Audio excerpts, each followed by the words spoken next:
بسم اللہ الرحمن الرحیم۔ گھروں میں تراویح کی نماز سے متعلق بہت سارے حضرات سوالات کر رہے ہیں، لہٰذا جوابات دیے جا رہے ہیں کہ گھروں میں تراویح کی نماز کو کس طرح ادا کیا جا سکتا ہے۔ تراویح کی نماز ادا کرنے کا طریقہ بہت آسان ہے، کوئی مشکل نہیں ہے۔ جس طریقے سے ہم اس وقت لاک ڈاؤن کی وجہ سے فرض نمازوں کو گھروں میں ادا کر رہے ہیں، اسی طریقے سے ہم تراویح کی نماز کو بھی گھر ہی میں ادا کریں گے۔ طریقہ یہ رہے گا کہ پہلے ہم عشاء کی فرض نماز سے فارغ ہو جائیں، پھر 2 رکعت سنت مؤکدہ ادا کر لیں، اس کے بعد تراویح کی نماز شروع کریں گے۔ تراویح کی نماز جب شروع کی جائے گی تو اس میں اقامت نہیں کہی جائے گی، کیونکہ تراویح کی نماز میں اقامت نہیں ہے، جیسا کہ فرض نمازوں کے اندر کہی جاتی ہے۔ نیت آپ اس طرح سے کریں گے کہ میں 20 رکعت تراویح سنت ادا کر رہا ہوں، اس طرح آپ دل کے اندر بھی سوچ لیں گے تو نیت ادا ہو جائے گی۔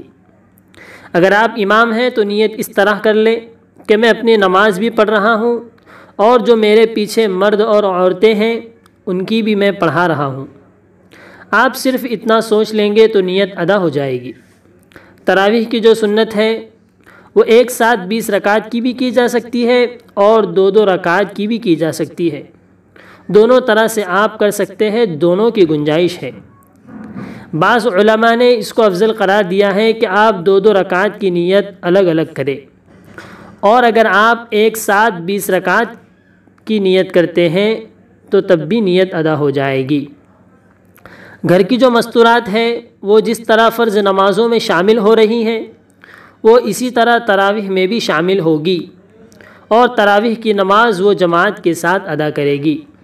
البتہ اس کا خیال رکھنا ضروری ہوگا کہ نامحرم عورتیں پردے کے پیچھے کھڑی ہوگی، اور اگر سب کے سب محرم عورتیں ہیں تو پردے کی کوئی ضرورت نہیں ہے۔ صفوں کی ترتیب اس طریقے سے بنائی جائے گی کہ سب سے پہلے بالغ مرد کھڑے ہوں گے، ان کے بعد بچے کھڑے ہوں گے۔ اگر بچے زیادہ ہیں تو بچوں کی صف الگ بنائی جائے گی، اور اگر بچے 1 یا 2 ہوں تو مردوں کی جو صف ہے اسی میں ایک جانب بچے کھڑے ہوں گے۔ ان کو پیچھے صف بنانے کی کوئی ضرورت نہیں ہے اور ان کو پیچھے کی صف میں کھڑا نہیں کیا جائے گا۔ اس کے بعد عورتوں کی صف ہوں گی، یعنی پہلے بالغ مردوں کی صف، پھر بچوں کی، اور پھر عورتوں کی صف ہوگی، اور اس کے بعد اگر بچیاں ہیں تو ان کی صف ہوگی۔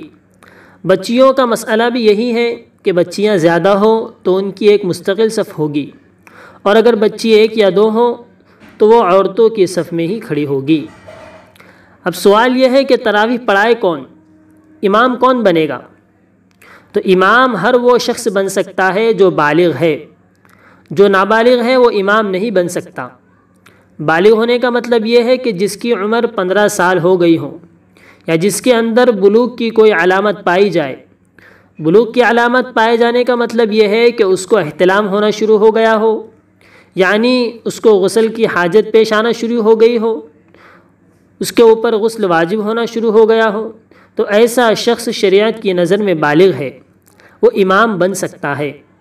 اگر کوئی بالغ نہیں ہے، چاہے وہ حافظ قرآن ہی کیوں نہ ہو، تو وہ امام نہیں بن سکتا۔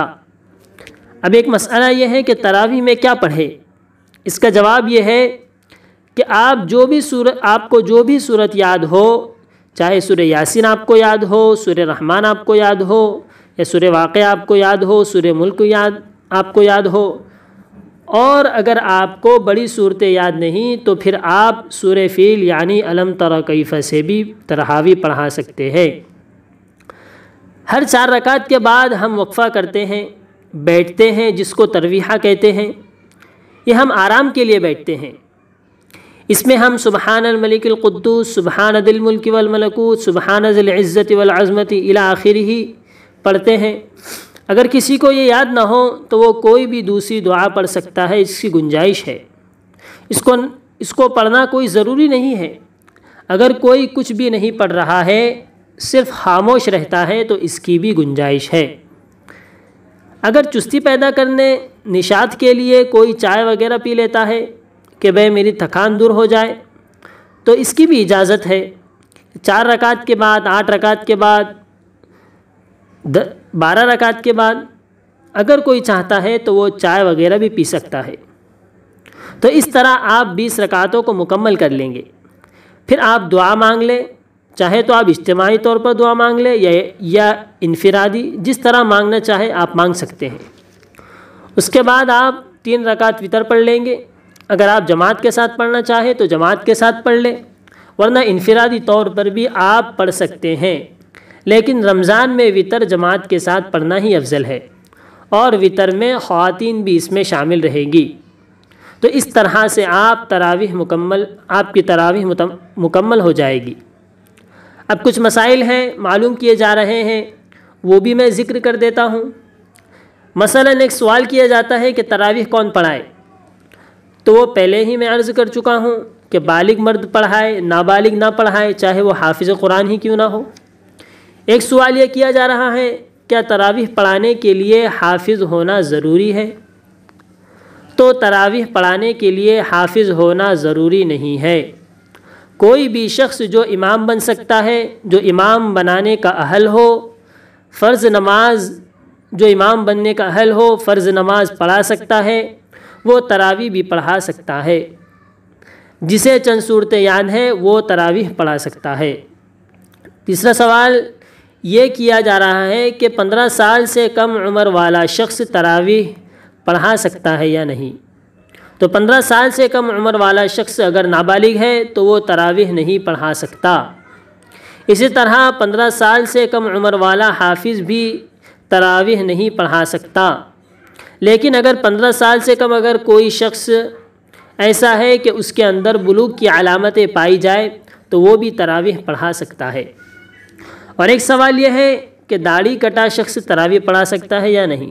تو اس کا جواب یہ ہے کہ جو داڑھی کٹا ہوا ہو اور بالکل کلین شیو ہے، یا داڑھی ایک مشتی سے کم ہو کسی کی، تو ایسے شخص کے پیچھے چاہے تراویح کی نماز ہو یا فرض نماز ہو پڑھنا مکروہ ہے۔ لیکن اگر کوئی دوسرا شخص موجود نہ ہو تو پھر ایسے شخص کے پیچھے ہی آپ نماز پڑھ لیں، لیکن پھر ان سے گزارش کریں گے کہ آپ داڑھی کو بڑھائیں۔ ایک سوال یہ کیا جا رہا ہے کہ تراویح میں قرآن دیکھ کر پڑھ سکتے ہیں یا نہیں؟ تو جواب یہ ہے کہ آپ ایسا نہیں کر سکتے۔ اگر آپ ایسا کرتے ہیں تو آپ کی نماز فاسد ہو جائے گی، اور ہمارے یہاں اس کی کوئی گنجائش نہیں ہے۔ ایک سوال یہ آ رہا ہے، کیا ہم پڑوس کے یہاں سے مائک لے کر تراویح پڑھ سکتے ہیں یا نہیں؟ یعنی اگر کسی پڑوسی کے یہاں تراویح ہو رہی ہو اور ہم وہاں سے اپنے گھر میں مائک کا انتظام کر لیتے ہیں اور ہم اس کی اقتداء میں اپنے گھر میں رہ کر تراویح پڑھیں، تو ایسا نہیں کیا جا سکتا۔ دارالعلوم دیوبند کا جو فتویٰ ہے اس میں اس سے منع کیا گیا ہے کہ امام صاحب کہیں اور ہوں اور آپ کسی اور جگہ پر ہوں، تو ایسی صورت میں نماز پڑھنا درست نہیں ہے۔ ایک سوال یہ کیا جاتا ہے کہ کیا عورت تراویح میں لقمہ دے سکتی ہے یا نہیں؟ تو جواب یہ ہے کہ اگر پڑھنے والے سارے کے سارے محرم حضرات ہیں، یا ایک صورت یہ ہے کہ صرف میاں بیوی مل کر تراویح پڑھ رہے ہیں، یا والد اور بیٹی ہے، یا ایک صورت یہی ہے کہ اور یہ دونوں تراویح پڑھ رہے ہیں، تو اس صورت میں عورت لقمہ دے سکتی ہے، لیکن اگر عورت نامحرم ہے تو پھر لقمہ نہیں دے سکتی، اور اگر سارے مقتدی محرم ہیں تو پھر عورت لقمہ دے سکتی ہے۔ اور ایک سوال یہ بھی کیا جاتا ہے کہ کیا عورت تراویح پڑھا سکتی ہے؟ تو جواب یہ دیا جاتا ہے کہ عورت نہ تراویح پڑھا سکتی ہے اور نہ ہی فرض نماز پڑھا سکتی ہے۔ مردوں کی امامت عورت نہیں کر سکتی۔ البتہ اگر کوئی عورت حافظہ ہے اور وہ قرآن کریم کو یاد کرنے کی غرض سے تراویح پڑھا رہی ہے تو اس کی گنجائش نکل آتی ہے۔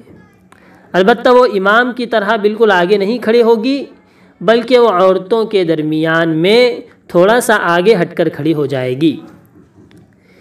ایک مسئلہ یہ بھی ہے کہ جس نے عشاء کی نماز نہ پڑھی ہو اور وہ تراویح پڑھا رہا ہو تو کیا یہ درست ہے؟ جواب یہ ہے کہ ایسا شخص جس نے عشاء کی نماز نہ پڑھی ہو وہ تراویح نہیں پڑھا سکتا، بلکہ وہ تراویح بھی نہیں پڑھ سکتا، اپنی خود کی تراویح بھی نہیں پڑھ سکتا، کیونکہ تراویح کی نماز عشاء کی نماز کے بعد ہے، تو ایسے شخص کو چاہیے کہ وہ پہلے عشاء کی نماز پڑھ لے پھر تراویح میں شامل ہو۔ اگر کوئی عشاء کی نماز سے پہلے تراویح پڑھ لیتا ہے تو اس کی تراویح نہیں ہوگی۔ تو یہ چند مسائل تھے جن کے بارے میں لوگ پوچھ رہے تھے، جو میں نے عرض کیے۔